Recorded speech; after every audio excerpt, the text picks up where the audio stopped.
400 पार 400 पार अशा प्रकारचे एक्झिट पोल तयार करून घेतले होते.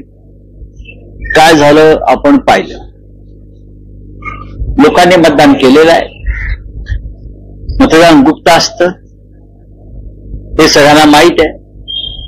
तरी काही लोक उपद्व्याप करतात आणि गोंधळ वाढवण्याचा प्रयत्न करतात. महाविकास आघाडी महाराष्ट्रात 26 तारखेला सत्तेवर येते. 23 ला निकाल लागतील. 26 ला सरकार स्थापन करू. 23 तारखेलाच संध्याकाळपर्यंत आम्ही सत्ता स्थापनेचा दावा करू शकतो. महाविकास आघाडीला 160 ते 165 जागा आमच्या एकत्रित निवडून येत आहेत. त्याच्यामुळे या एक्झिट पोलवरती कोणी विश्वास ठेवू नये. हे भारतीय जनता पक्ष, मिंदे गट यांचे फार मोठं षडयंत्र आहे. आतापर्यंत कोणते एक्झिट पोल खरे ठरले हा एक संशोधनाचा विषय आहे. पाहायला गेलं होतं भाजपमध्ये जास्तीत जास्त मतदान झालं म्हणजे भाजपचं झालं, महायुतीला झालंय. खऱ्या अर्थाने सत्तेच्या बघा, सत्तेच्या चाव्या येतात की फक्त कुलूप येत आहे. हा, हे आता परवा 72 तासांनी ठरेल ना. 72 तासांनी ठरेल. प्रचंड पैसे त्यांनी वाटलेले आहे. पैशाचा पाऊस पडलेला आहे. यंत्रणांचा गैरवापर केला आहे. तरी सुद्धा ही निवडणूक जी आहे ही पैशापेक्षा महाराष्ट्राचा स्वाभिमान, अभिमान, महाराष्ट्र धर्म या विषयावर लढली गेली आणि आम्हाला खात्री आहे की या राज्याच्या जनतेनं पैशाच्या प्रवाहात वाहून न जाता महाराष्ट्रासाठी निवडणूक ही मतदान केलं. आमचं स्पष्ट मत होतं की महाराष्ट्र हवाय की अदानी राष्ट्र हवाय. आजच अडाणीवरती अमेरिकेत वॉरंट निघालेलं आहे. आम्ही जे म्हणतोय ना, हमने जो कहा था, मी जे सांगितलं होतं, आम्ही सांगत होतो की महाराष्ट्र की अडाणी राष्ट्र, ते महाराष्ट्र विकायला काढलेलं आहे अडाणीला. आणि आज ट्रम्प सूत्र हाती घेतल्याबरोबर ट्रम्प प्रशासनानं अडाणीच्या विरुद्ध अटक वॉरंट काढलेलं आहे. $250 मिलियन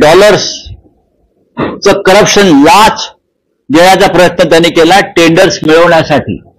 महाराष्ट्रामध्ये धारावी असेल, एअरपोर्ट असेल, अन्य अनेक महत्वाचे टेंडर्स आहेत, MSCB असेल, त्याच्यामध्ये सुद्धा गौतम अडाणीनं एकनाथ शिंदे, देवेंद्र फडणवीस, अमित शहा, नरेंद्र मोदी यांच्याशी संगनमत करून भ्रष्टाचार करून ही सगळ्या जागा आणि टेंडर्स बळकावण्याचा प्रयत्न केलेला आहे. आणि आम्ही सुद्धा ट्रम्प प्रशासनाप्रमाणे कारवाई करू या सगळ्या विषयावर. म्हणून आम्हाला पाडण्यासाठी प्रचंड प्रमाणात पैसा टाकलेला आहे.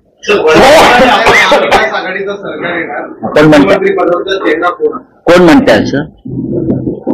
तुम्हाला मी सांगितलेलं आहे 23 तारखेला 10:30-11 वाजता मी तुम्हाला सांगेन कोण मुख्यमंत्री महाविकास आघाडीचा.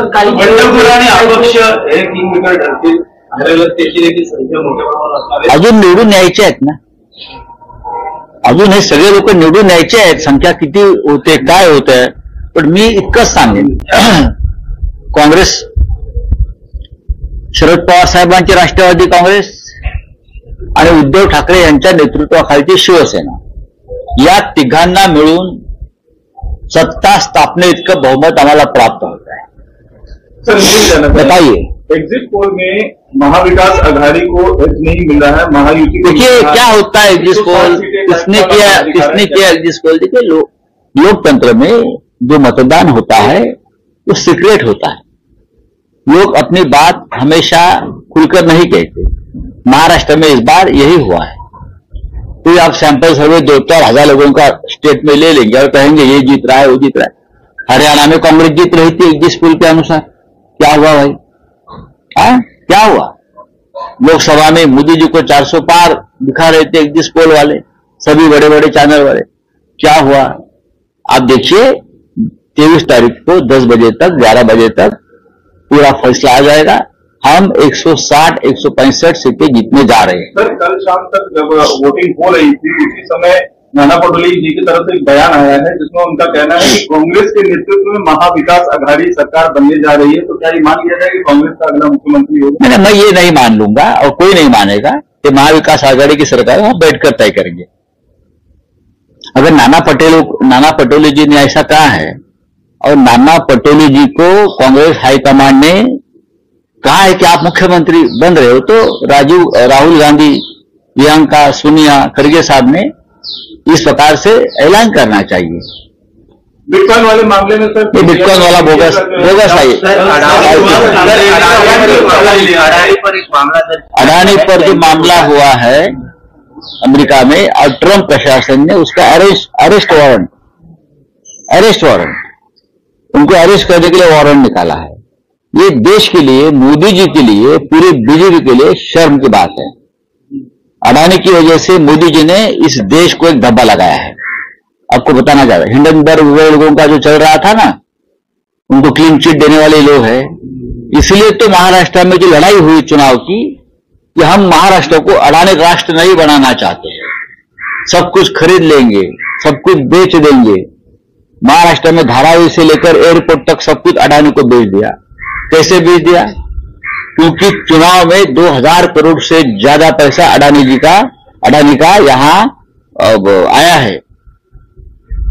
देवेंद्र फडणवीस, एकनाथ शिंदे, अजित पवार, प्रधानमंत्री मोदी जी, गृह मंत्री अमित शाह जी, 2000 करोड़ से भी ज्यादा पैसा इस चुनाव में खर्चा हुआ है। वो पूरा पैसा अडानी का है। ये करप्शन है, ये ब्राइब है। और इस प्रकार के ब्राइब के लिए ही ट्रंप प्रशासन ने गौतम अडानी के खिलाफ अरेस्ट वारंट जारी किया है। यह हमारे लिए, देश के लिए शर्म की बात है। ऐसे व्यक्ति के हाथ में देश का पूरा उद्योग मोदी जी दे रहे हैं, पूरी अर्थव्यवस्था मोदी जी दे रहे हैं। डेफिनेटली इसीलिए तो 2000-3000 करोड़ का जो पैसा डाल दिया ना हमको हराने के लिए, कि हम लोग भी ट्रंप प्रशासन की जरा जांच करेंगे। और एक नहीं, ये लोगों के ऊपर 100 से ज्यादा अरेस्ट वारंट निकल सकते हैं। तो संजय शिरसाट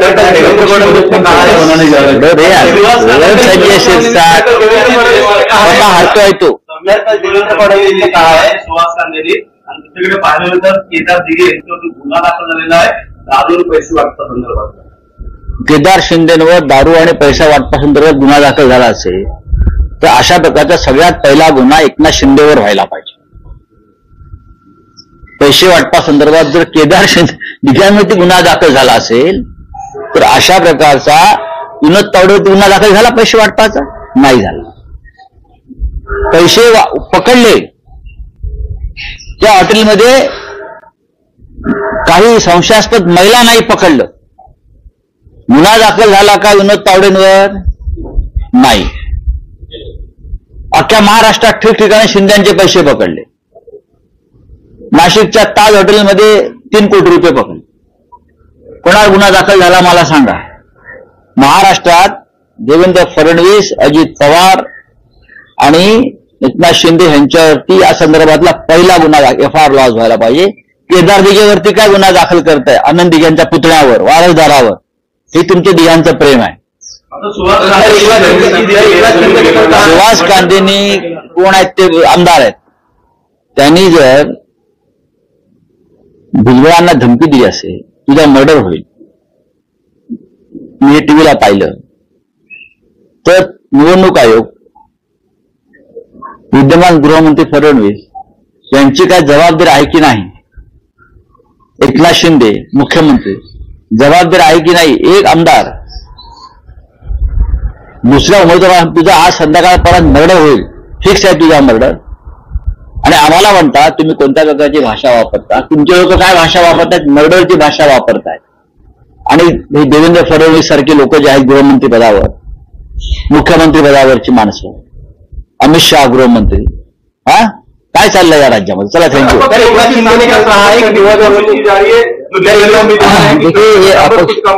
अपक्ष हमारा नंबर कम नहीं हो जाएगा। आप जो बात कर रहे हैं कि अपक्ष या छोटे दल, हम और हमारे सभी साथी छोटे छोटे दल जो है, शेका पार्टी है, समाजवादी पार्टी है, लेफ्ट के लोग हैं, हम सब मिलकर हमारे पास सरकार बनाने के लिए बहुमत का आंकड़ा हम पार कर रहे हैं। हम 160 या 165 तक सीटें जीत रहे हैं। मैं आपको दावे के साथ कहता हूं। कुठे नाही, आम्ही आज भेटतोय, उद्याही भेटतोय. आम्हाला 2 दिवस भेटून काही चर्चा कराव्या लागतील. पूर्ण स्थिर सरकार, पूर्ण